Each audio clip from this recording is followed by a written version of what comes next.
আসসালামু আলাইকুম, কেমন আছেন সবাই? একটা বিষয় না বললেই নয়।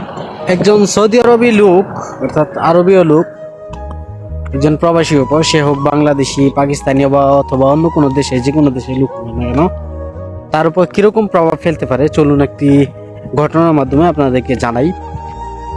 বিষয়টা হচ্ছে, পেট্রোল পাম্পে তেল নেওয়ার পর কাস্টমার টাকা নাই, টাকার জন্য ওই লোকটা ঝগড়া করছে, তুই টাকা নাই তেল ভরলি কেন, যে টাকা না দিয়ে তুই যাইতে পারবি না। তো ওই কাস্টমার কি করছে, একটু দূরেই চলে গেছে, যায় সেরে ওখান থেকে 5 থেকে 7 মিনিট পর আবার ঘুরে আসছে। আসার পর এই লোকটার সাথে ঝগড়া করতেছে, যে লোকটা তেল দিছে, তোর কাছে আমি মোবাইল রেখে দিছি, তুই মোবাইলটা দে, মোবাইল তুই কোথায় রাখছস? ও বলতেছে, তুই তো আমার মোবাইল দেস না, আমার টাকাই দেস না, আমার মোবাইল কোত্থেকে দিবি?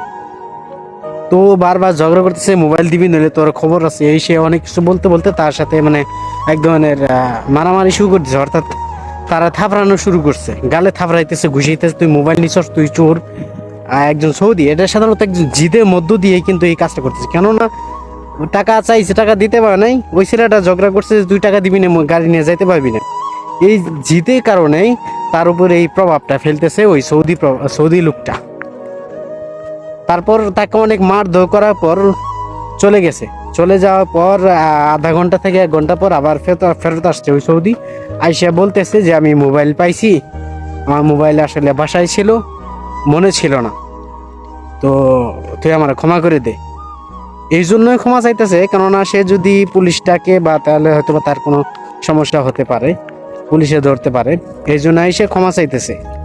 তাহলে এখানে প্রকৃতপক্ষে কি ঘটনা ঘটলো? ওই সৌদি জিদ করার সাধন মিটাইলো ওই বাঙালির উপর, সাধারণত ঘটনা ঘটছে বাঙালির উপর। আমি এই জন্যই বললাম যে আসলে ওরা চাইলে, সৌদি আরবের লোকেরা চাইলে, কারণ ওদের দেশ, ওদের জায়গা, ওদের জমি, ওদের হাতেই ক্ষমতা, ওরা চাইলে একজন প্রবাসীর উপর যে কোনো ধরনের প্রভাব ফেলতে পারে, মারধর করতে পারে। একজন প্রবাসীর হাতে ক্ষমতা বা কোনো কিছুই নাই যে এই মারধর থেকে রেহাই পাওয়া, যেমনটা আমার সাথেও হয়েছে, তবে ভিন্ন রকম। যাই হোক, ভালো থাকবেন, ধন্যবাদ সবাইকে।